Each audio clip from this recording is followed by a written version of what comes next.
Hi everyone, Janie here. Welcome back to my garden. So today I wanted to talk about trees, and not just any tree. I wanted to talk about specimen trees in your garden. For the past couple months, I've been on the lookout for the perfect specimen tree for my garden to replace my monster vertigo pennisetum right here in my front yard. So what is a specimen tree exactly? A specimen tree is usually a tree that's been chosen as a point of focus in your landscape.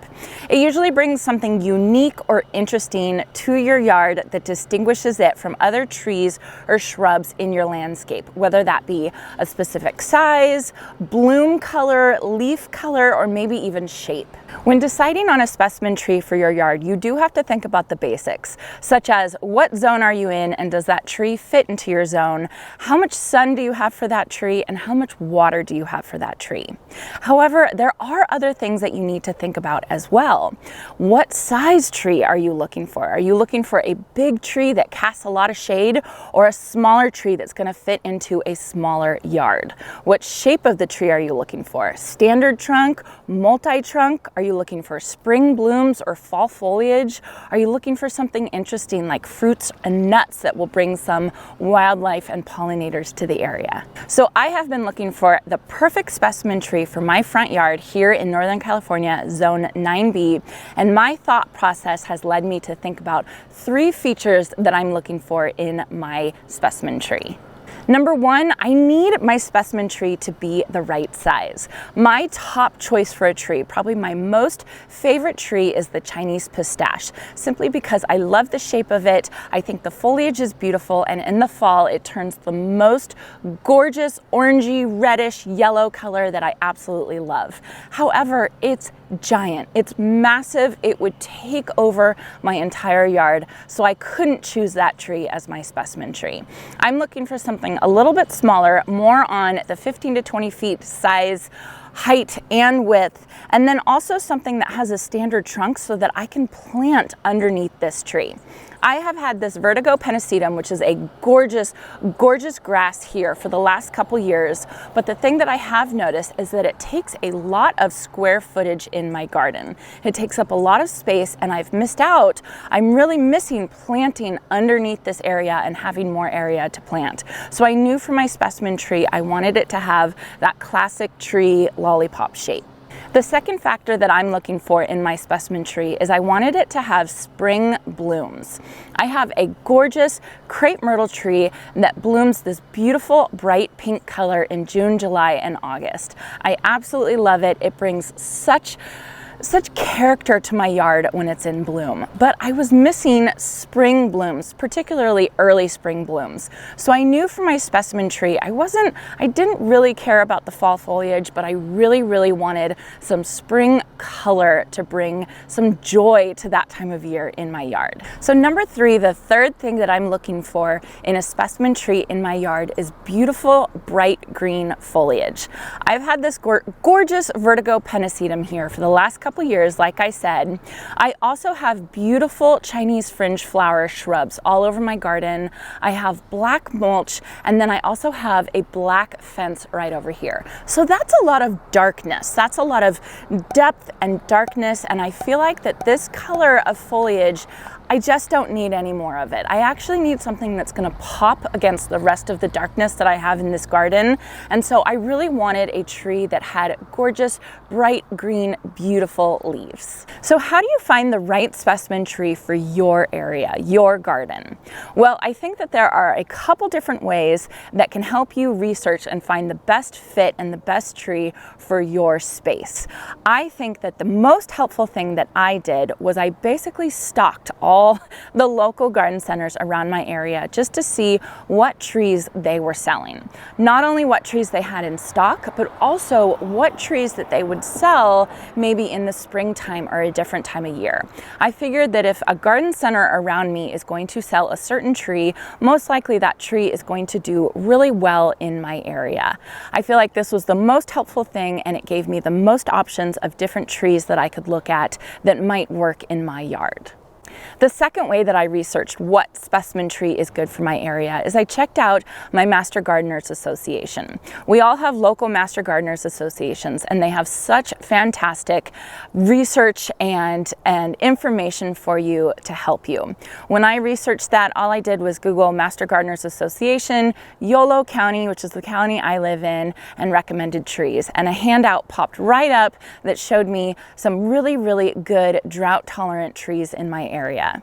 I live in a very, very dry area. We are always in drought. We've been in a severe drought for the past couple years. So drought-tolerant landscaping and drought-tolerant trees is really important, not only for the environment, but also for the health of the tree that you're going to be putting in your garden.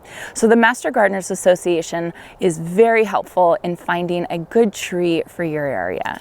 The third way that I researched trying to find a specimen tree for my garden is I literally just drove around town, drove around the area, and looked at other people's homes and also businesses. If other people have planted trees in my area and those trees are thriving and doing well, I know that that tree is going to do well in my garden as well.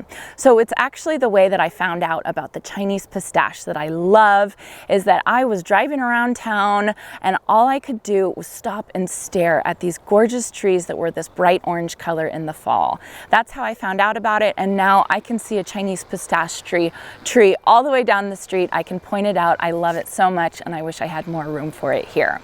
But if you just go and you drive around town and you really start paying attention to what other people have planted, it's super helpful for you to see what would work in your garden. So I am a plant nerd at heart. I love looking up different trees, different plants, different shrubs, and learning about them and researching them. I have even made a graph just so I can keep my thoughts straight on what specimen tree I'm finally going to land on for my garden.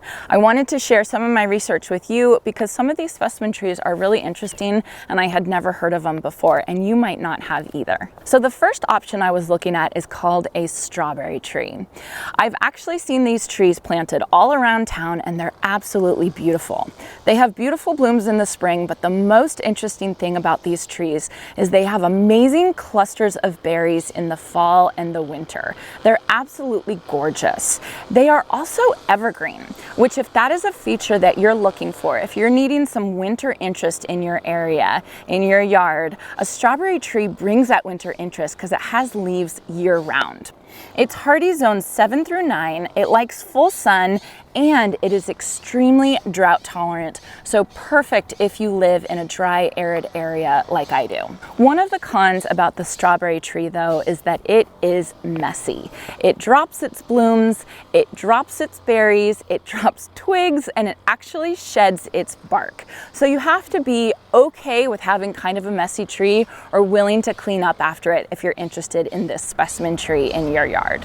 So the next option that I've been looking at is actually called a Chinese fringe tree, not to be confused with the Chinese fringe flower shrub that I actually have in my front garden. I thought that that would be so funny to have a Chinese fringe tree right next to Chinese fringe flower shrubs. I would never forget the name of the tree, that's for sure. So this tree is hardy in zones 5 through 9. It gets about 18 feet tall and 15 feet wide. It likes full sun to part sun, well-drained soil, and it prefers acidic soil, which is not great for me because my soil is more on the alkaline side. It has beautiful blooms in May through June, these gorgeous white fringe-like blooms that really look very similar to Chinese fringe flower blooms. Now, one drawback of the Chinese fringe tree is that it is drought intolerant. It needs about medium water, but it cannot handle drought conditions. So this is a tree that you're going to have to stay on top of with irrigation and keep watering. All right, next tree is one that I've been obsessed with for years and years and years, and that is Snow Fountain's Weeping Cherry. I find these trees so romantic and beautiful with their beautiful weeping branches, and then in the spring they have the gorgeous cherry blossoms on them that I just find irresistible. They are hardy zones 4 through 8. They usually get about 18 to 15 feet tall, 6 to 12 feet wide. They are deciduous and they like full sun.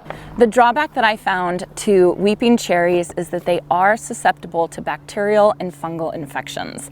They're also susceptible to spider mites and borers. So this is definitely a tree that you're gonna have to stay on top of, spray if needed, and watch for pests and infections. All right, so another specimen tree that I've had my eye on is the Oklahoma redbud. Really, all of the redbuds. There are different types of redbuds, but the Oklahoma redbud is one that is very commonly planted in my area. It has gorgeous, gorgeous red-purple blooms early in the spring, and it's actually one of the earliest spring bloomers that there are. It's hardy in zones 6 through 9, it likes full sun, and it is drought tolerant. These trees are rounded in shape and get about 15 feet tall and wide, so not too big. You can get multi-trunk varieties. They come kind of both ways, and actually my local garden center sells both. They have the multi-trunk and they do have the standard trunk. They also have gorgeous leaves, heart-shaped leaves that are bright green, just like I was talking about. All right, the last specimen tree that I've been looking at is the spring snow crabapple. It's hardy zones 4 through 8, 20 feet tall and wide, deciduous, and likes full sun. It has bright spring color with beautiful smelling blooms. I just think I would love to smell this, especially with this specimen tree right by our windows. We could open the windows in the spring and smell this gorgeous, gorgeous scent of this tree. The spring snow crabapple has bright green leaves that turn a yellow golden in the fall. The drawback to the spring snow crabapple is that it is toxic to animals. It's toxic to cats, dogs, and horses. So that's something to think about if you have pets around the area. All right, that was a lot, but it's nowhere near an exhaustive list of all the cool trees that I've been looking at over the past couple weeks. There are so many wonderful and interesting specimen trees, and it's kind of like a puzzle figuring out which one is going to fit into your garden. So do me a favor and let me know in the comments section down below what your favorite specimen tree is for your area.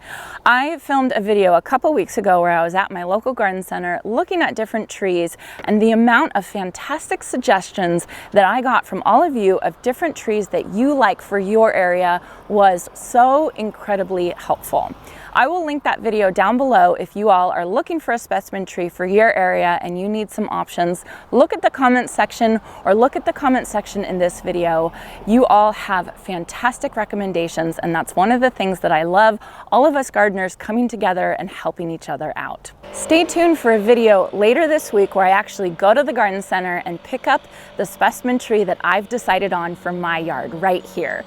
My dad and mom are actually coming down from Reading with their truck to help me pick it up, and I am so excited to get it home and planted and get this monster out. So thank you all for spending some of your day with me, and I hope you all have a chance to get into your garden today.